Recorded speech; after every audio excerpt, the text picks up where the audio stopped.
εκεί υπήρξε μια παρεξήγηση που είπα και στην κυρία Γιαννακοπούλου που το έθεσε ότι θα λυθεί. Αφορά μόνο όσους έρχονται να εργαστούν. Δεν αφορά λόγου χάρη το παιδί το οποίο βρίσκεται εδώ πέρα ή ο σύζυγος ο οποίος έρχεται ενός εργαζόμενου. Ένα παιδί, ας πούμε, που θα πάει σχολείο, θα τελειώσει, δεν το υποχρεώνεις να εργαστεί. Έχει τη δυνατότητα της άδειας διαμονής που βγαίνει. Ένας όμως που θα έρθει με μετάκληση. Τι θα φύγει όμως η μαμά και θα μείνει το παιδί πίσω. Μα προσέχτε, όταν το παιδί βρίσκεται εδώ πέρα και πάει σχολείο και αυτά, προφανώς και ο μετανάστης έχει τις μακροχρόνιες άδειες. Δεν αφορά αυτές. Αφορά αυτός που συνδέεται αποκλειστικά με την εργασία. Δηλαδή, έρχεται κάποιος εδώ πέρα για 3 χρόνια. Ναι.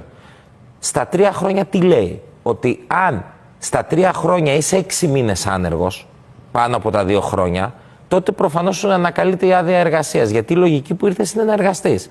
Αν έχεις έρθει για 1 χρόνο, στους 3 μήνες σου ανακαλείται.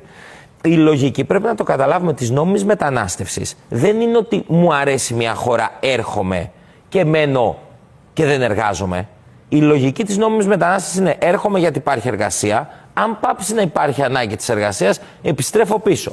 Δεν αφορά τις μακροχρόνιες που συνδέονται με καθεστώς, δηλαδή άτομα τα οποία γεννήθηκαν εδώ, δεύτερη γενιά, που σχολείο. Να ξέρετε ότι αυτή τη στιγμή δίνουμε τη δυνατότητα και αλλαγής εργοδότη που δεν υπήρχε. Άρα κάποιος που θα φέρει έναν αυτή τη στιγμή εδώ πέρα και δεν θα είναι καλός εργοδότης, δίνουμε τη δυνατότητα σε αυτόν που έχει τη μετάκληση να αναζητήσει άλλη δουλειά. Αλλά η λογική ότι θα παραμένω στη χώρα συνεχώς χωρίς να εργάζομαι δεν υπάρχει.